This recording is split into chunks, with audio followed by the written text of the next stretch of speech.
In the opening years of the 19th century, Europe existed in a state of uneasy quiet. It was not the calm of stability, but the stillness that follows upheaval.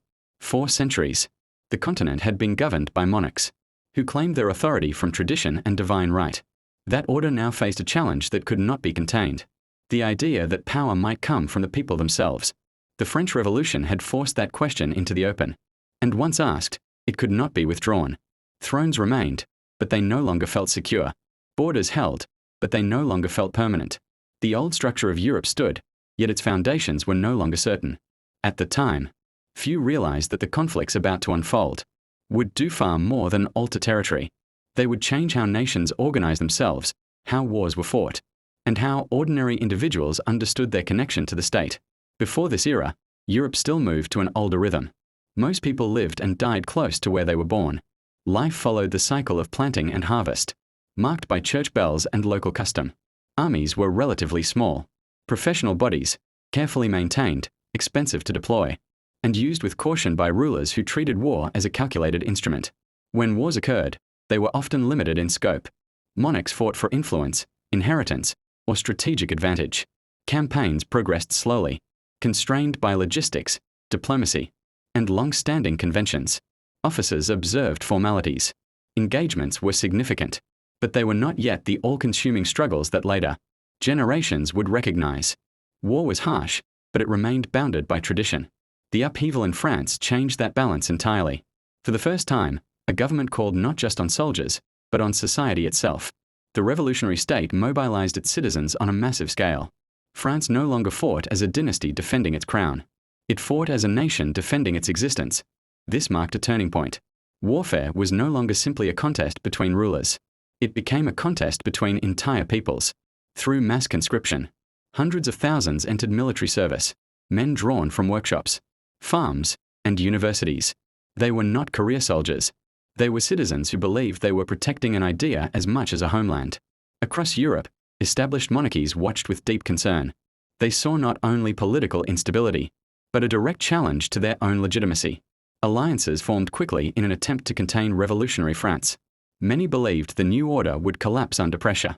Instead, they encountered something unfamiliar, an energy that was disorganized at times, but resilient and determined. From this environment emerged a young, Corsican officer whose talents lay in both calculation and leadership. He understood that the revolution had created more than an army, it had created momentum. He recognized how belief, organization, and speed could be combined into a powerful force, and he set about shaping that force with remarkable precision. Under his direction, the tempo of war changed dramatically. Armies moved with unprecedented speed. Traditional supply methods were reworked, allowing forces to maneuver rapidly across vast distances. Campaigns were no longer cautious affairs. Battles became decisive encounters, meant to end conflicts swiftly by breaking opposing armies outright. War ceased to be seasonal. It became continuous. This transformation was not the result of one individual alone. It reflected a broader shift in how states operated. Governments began aligning their economies, administrations, and infrastructure with the demands of sustained conflict.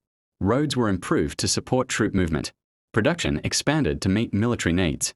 Administrative reforms enabled governments to measure, tax, and mobilize populations more efficiently than ever. The foundations of modern, large-scale warfare were taking shape. Yet these developments carried a heavy burden for those living through them. In towns and villages across France, families watched as sons were called away year after year.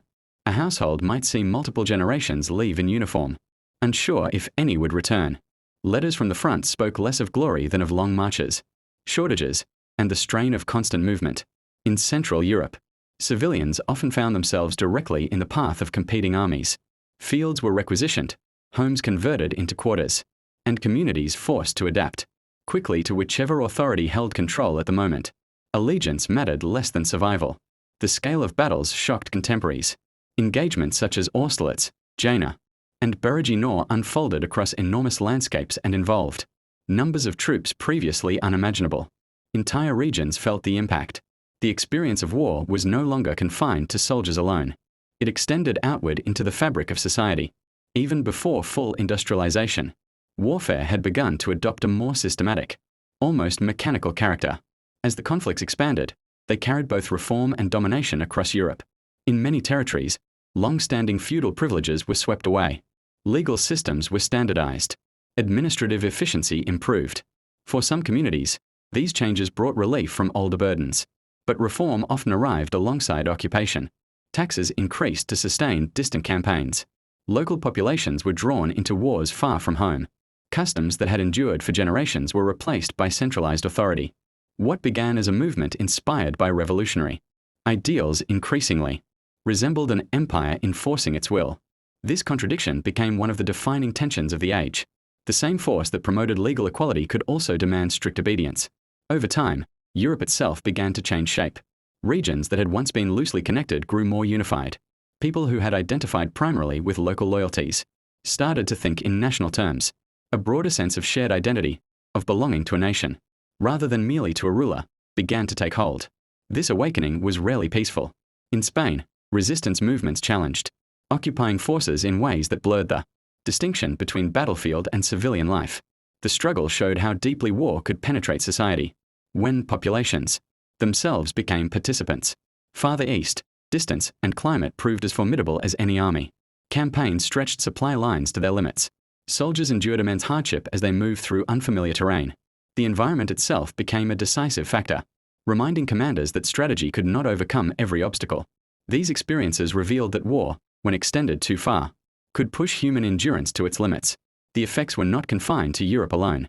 Trade routes shifted. Naval competition reshaped global commerce. Colonies changed hands, and distant nations observed closely, learning from the organizational methods that these wars had introduced. Governments everywhere began reconsidering how they managed resources, administered territory, and projected influence. Even states not directly involved felt the consequences of these transformations. Debate followed the battles. Writers and thinkers tried to make sense of what they were witnessing. Some saw the rise of merit and opportunity beyond aristocratic privilege. Others warned that revolutionary ideals could be overtaken by ambition and control. The period inspired both passionate nationalism and careful reflection about the dangers of concentrated power. The wars created legends, but also lessons. Alliances shifted repeatedly. Countries that had once fought each other found themselves cooperating, while former partners became rivals. Diplomacy moved almost as quickly as armies, as leaders struggled to restore balance in a world that no longer resembled the one they had inherited. When the conflicts finally drew to a close, they ended not with a single decisive moment, but with widespread exhaustion. Years of mobilization had strained economies, populations, and political systems alike. Europe longed for stability, but it could not simply return to the past. The legacy of these years proved far more enduring than any treaty. The concept of mobilizing entire populations in times of crisis had taken hold. Governments expanded their administrative reach. Systems of taxation, record-keeping, and centralized law became standard features of the modern state. Military thinkers studied these campaigns carefully. New approaches to planning shaped the structure of future armies. The scale and organization seen during these wars would influence conflicts for generations to come. Nationalism, once an emerging sentiment, became a powerful force in shaping political life. People increasingly believed that shared culture and identity should be reflected in political boundaries. That belief would drive movements for unity and independence throughout the 19th century and beyond. Public memory changed as well. Monuments were raised. Veterans' experiences were recorded and retold. The idea that entire societies could be drawn into war became part of collective understanding. There were quieter consequences, too. Citizenship came to be associated not only with rights, but with responsibilities to the state. Infrastructure expanded as governments sought more reliable ways to move goods and personnel. Administrative efficiency, once a wartime necessity, became a permanent feature of governance. In many ways, these wars accelerated Europe's transition into the modern age. Yet they also left behind a cautionary inheritance: the realization that nations, once mobilized on such a scale, possessed both extraordinary capability and immense destructive potential. Seen from a distance, the Napoleonic Wars were not simply a sequence of campaigns fought between 1803 and 1815. They marked a profound turning point, when the structures of the old order gave way to something new. Monarchies endured, but they adapted. Revolutionary ideas survived, but they were reshaped by experience. Europe emerged more interconnected, more organized, and more conscious of national identity than ever before. Today, many of the landscapes where these armies marched appear calm and unchanged. Fields have been replanted.